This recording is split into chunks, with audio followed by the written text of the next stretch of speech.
Good morning. Welcome to iOS Online Tuitions. We will continue. We have been doing the Code of Civil Procedure and we will be continuing with that. We have completed up to section 19, which all these, whatever we have done till now, section 15 to 19, that deals with the place of suing. So we are doing the jurisdiction part in the CPC. Okay, now we will go to section 20. What does section 20 say? Section 20, the heading, other suits to be instituted where defendants reside or cause of action arises. See, before this what we did, where should the suit be filed in case it is against wrongs done to persons or movables and movables, right? Or movables. So here what we are reading, it can be filed where the defendant resides or where the cause of action arises. So where the defendant ordinarily resides. So that is the jurisdiction. So when we say the defendant resides or the cause of action arises, resides is ordinarily and usually. Ordinarily and voluntarily resides. But other than this, we have two more, am I right? Where he works for gain. Voluntarily works for gain, and or where he carries on business. See, when we say defendant resides, it includes all these three. One, ordinarily resides, works for gain, carries on business. These three are always together. So, don't go by the heading when it says where the defendant resides. When you say defendant resides, ordinarily and voluntarily resides, along with that, you should write these two as well. Where he carries on business, or where he works for gain, or where he ordinarily and voluntarily resides. Now, when we come to, this is one option. What's the second option? Or where the cause of action arises. What do you mean by the cause of action? The place of action. Now, why do you say a place of action? The cause of action. What action are you taking up? Filing a suit, right?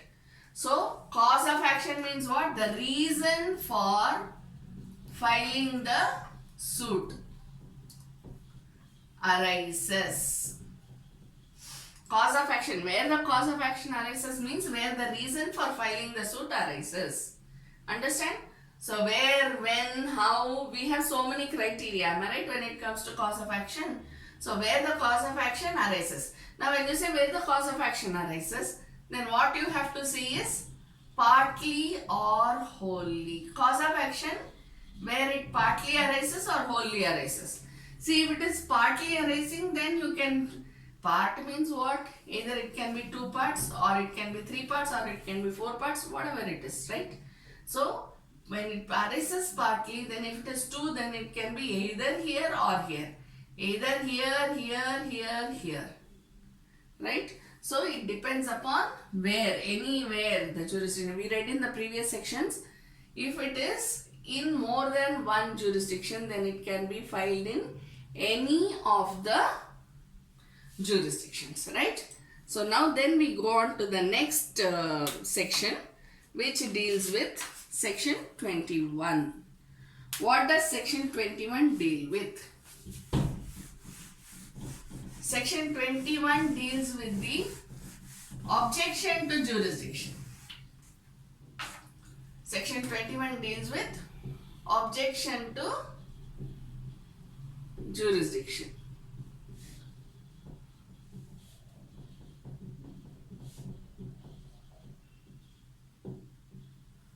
Okay.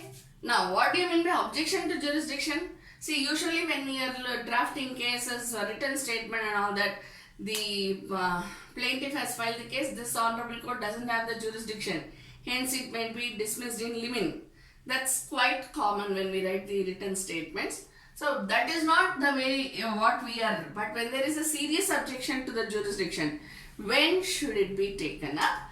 where should it be taken up? Okay. So what? When should it be taken up? Where? Understand? When there is an objection to jurisdiction, when should the objection be taken up? Where should the objection be taken up? When should the objection be taken up? When there is an objection in the first earliest opportunity.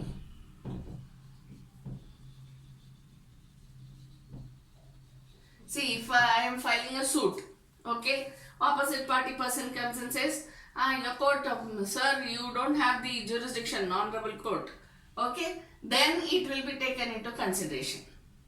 But if the defendant keeps quiet for the entire case, okay, whatever is the proceedings, everything will take place, and then when he goes on appeal, in the appellate court he says that, Your Honor, the lower court did not have the jurisdiction. Hence, I am filing this appeal as an objection to the jurisdiction. What will the appellate court do? It will dismiss the case. Why? Because the law says you should show the objection at the first or the earliest opportunity. See, if it is an executing court, okay, if I feel that the executing court, what's an executing court? The court which executes the decree. Am I right?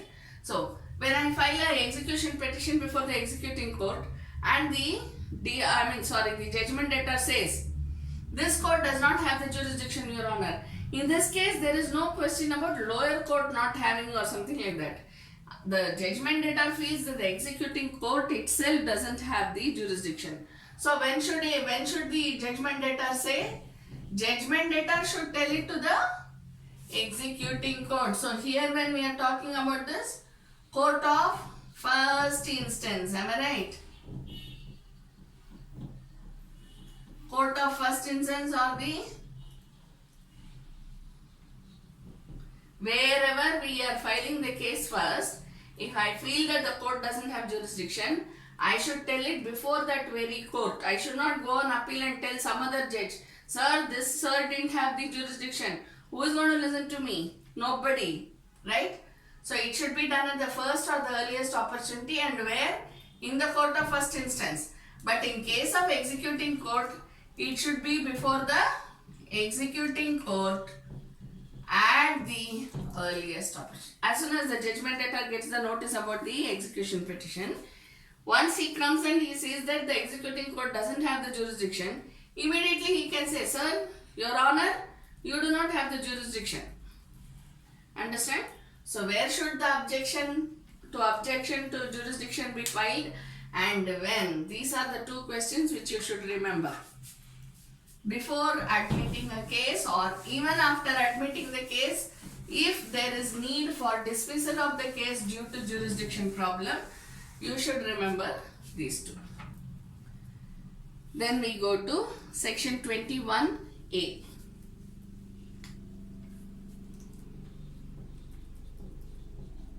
What does it say? Bar on suit to set aside decree on objection as to the place of suing. Suit cannot be dismissed. Not suit, decree. Decree cannot be set aside on the basis of objection to jurisdiction. That's what we read just now, am I right? Okay, what did we do in section 21? If there is an objection to jurisdiction, it should be told before the very court which is handling the case. Right? It cannot go to appellate court or revisionary court and then say that the lower court did not have the jurisdiction. So once the decree is passed, and then I cannot go on appeal and say that. Am I right? That is what we read in section 21A. So this gives the court directions that once the jurisdiction is posed, the objection to jurisdiction is posed before the appellate court or whatever court, decree cannot be set aside merely on the basis of objection to jurisdiction. If there is a case on merits, there is no harm, right? Decree can be set aside. But decree cannot be set aside by the appellate court just because the appellant says that the lower court did not have the jurisdiction, he should have raised it before the lower court. But if he contends that I had raised it before the lower court but the lower court ignored me, then he can file an appeal and say that the decree was passed without jurisdiction, hence set aside the decree. That's okay. Okay? Because it depends upon the discretionary power of the court to dismiss, set aside and all those things. Then we go to section 22.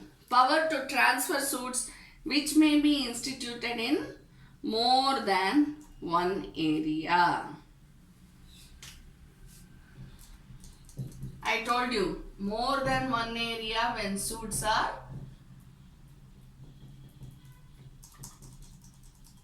So when does this happen? When can a suit be filed in more than one court? It can be filed where the cause of action partly arises in various places. This is the basis. Am I right? So there may be many suits, or there may be a suit where one part of the action arises. Okay, so where a suit may be instituted in any two or more courts, at the earliest possible opportunity, all the case where issues are settled at or before apply to have the suit transferred to another court. Okay, so here what it is, what is the this thing? It can be passed where it partly arises in various places and the suits have been filed in more than one place. It can be transferred to any one.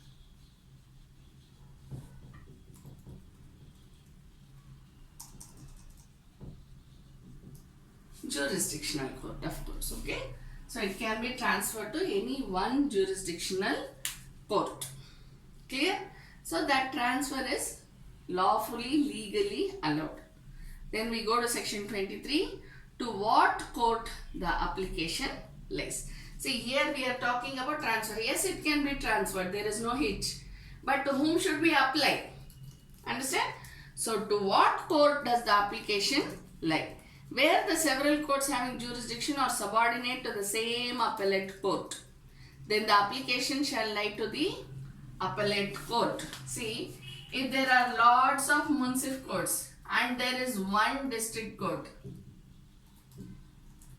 okay, then the application for transfer shall lie before the district court.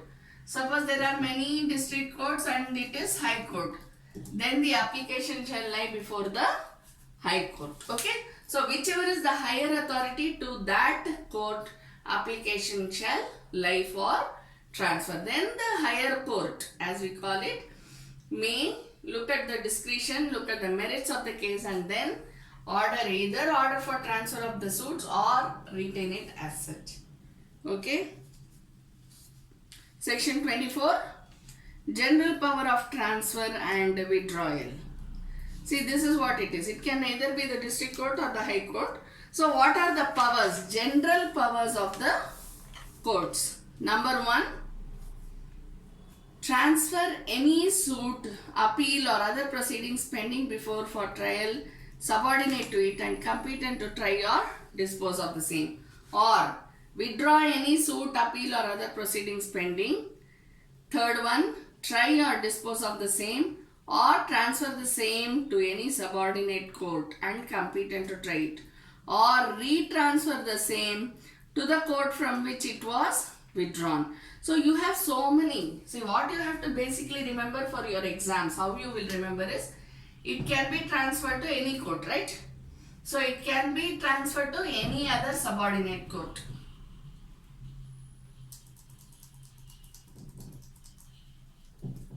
Jurisdictional court, okay? Jurisdictional is a very important word. Or it can be withdrawn and then filed before the jurisdictional court. Or there can be a retransfer to the court from which it was withdrawn.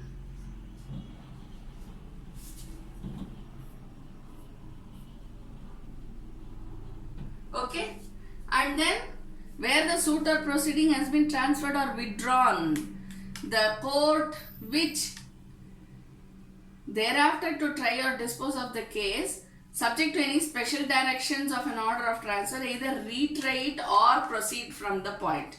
See, this is as far as where it should be transferred, how it should be transferred. But once it is transferred, what is the procedure? Either the court can retry the case, see where it is withdrawn, a fresh suit shall be filed before the jurisdictional court. Okay, am I right? So in that case, it will be a retrial. Or what can happen? It can start from the point where it stopped. See, suppose there is a municipal court which has taken up a case. Okay?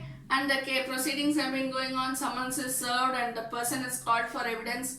All of a sudden, either party find out that the municipal court doesn't have the jurisdiction. So what they'll do?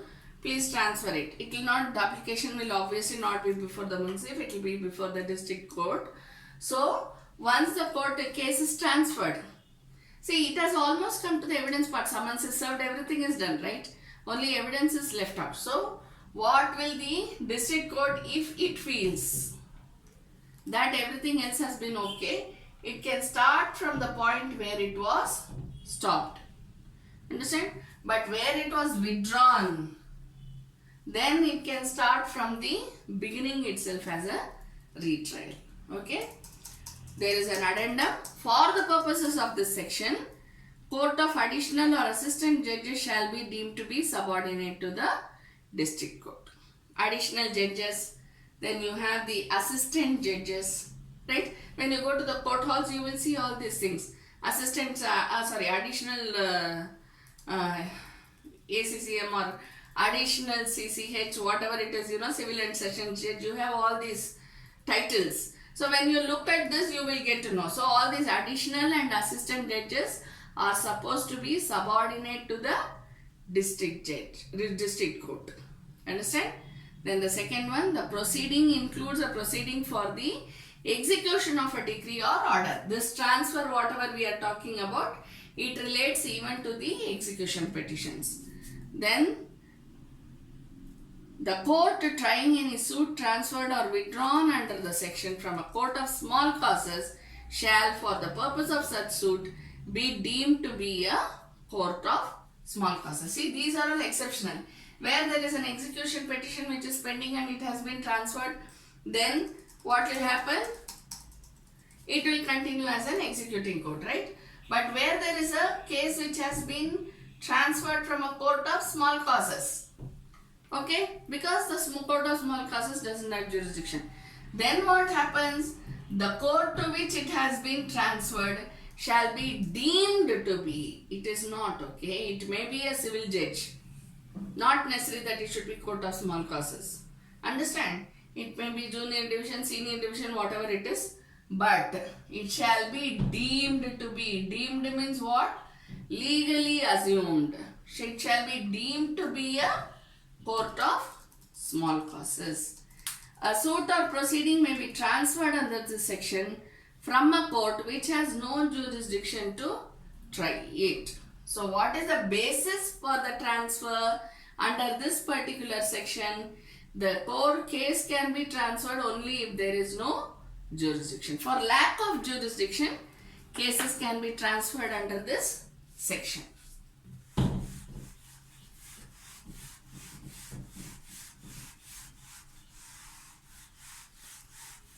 Since we are reading the jurisdiction part, it will be easy for you to remember this.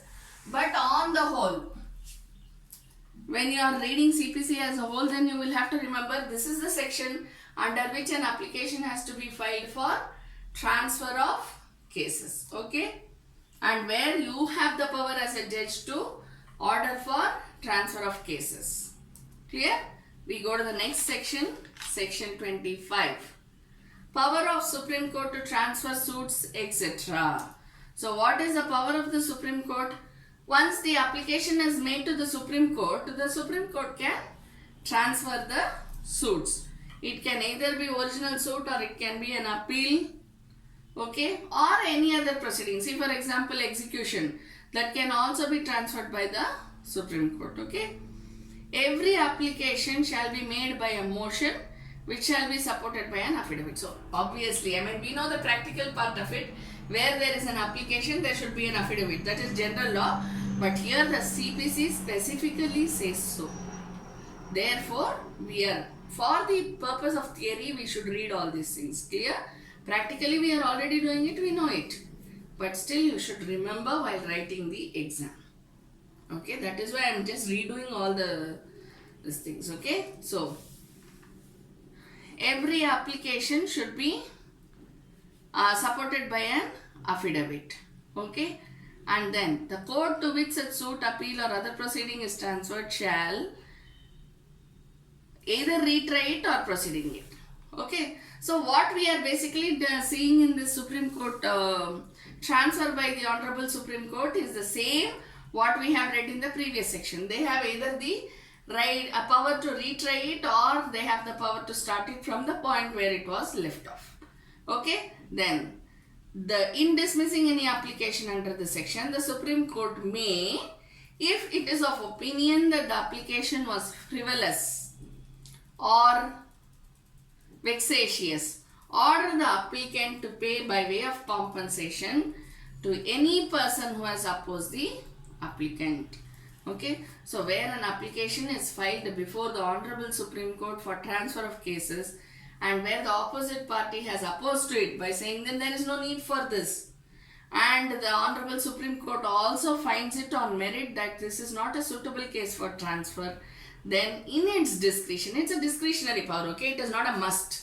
In its discretionary power, the Supreme Court may order for payment of compensation to the opposite party, to the person who opposed it, obviously. Okay, then the law applicable to any suit, appeal, or other proceedings transferred shall be the law which the court in which the suit was originally instituted or to have applied to such suit, appeal, or proceedings.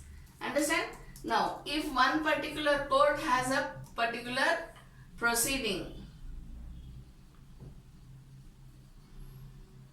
okay, then the other court to which it is transferred shall follow the same procedure. It shall not follow another procedure. See, how you will analyze, how you will think about this section is, one court, the case in one court is transferred to the other court and it follows the same procedure. So what do you know, what you get to know from this? Civil cases shall be transferred from one civil court to the other civil court and not anywhere else. Clear? Yes. Next we go to the next subheading, institution of suits. Institution of suits.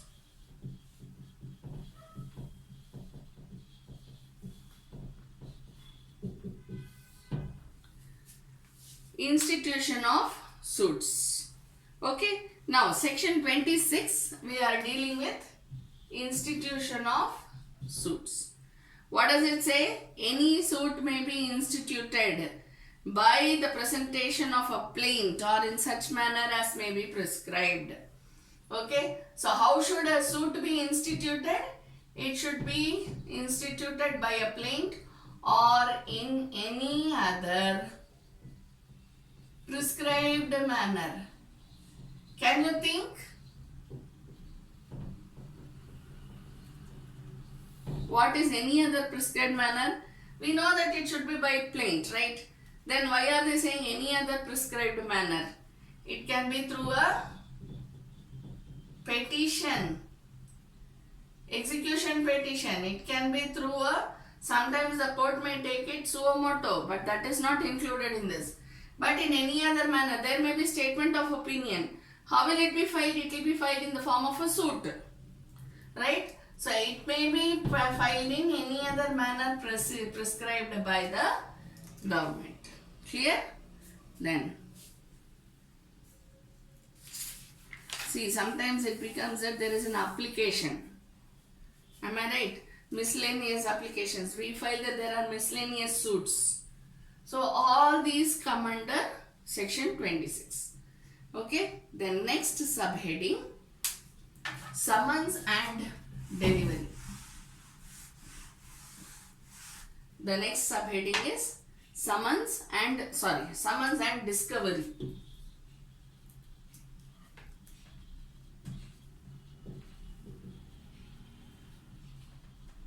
Section 27.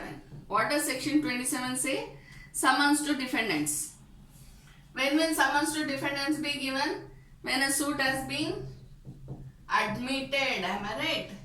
When the suit is admitted for hearing, admitted into the court, then the court shall look at the merits of the case and then send the summons to the defendant. Okay? Then, for what will the summons be sent? The summons will be sent for appearance and for putting forth the facts of the case. See, through the plaint, what does the plaintiff do? He will appear and put forth his contentions. But when the summons is served on the defendant, defendant shall appear and put forth his contentions, whatever it is. It can be either saying yes, what he says is right, or it can be no, what he says is not right, or partly right, whatever it is, So, defendant has to appear and put forth his, whatever he has to put forth, his contentions. So, it is known as for appearance and hearing, okay, or for appearance and final disposal of the case. Final disposal of the case doesn't mean that on that very same day when he appears, the case will be finally disposed. Of course not. There are so many procedures to that. After that, the case will be disposed. But while writing the summons, this is how it will be written, for final disposal of the case. Okay, we'll continue later. Thank you.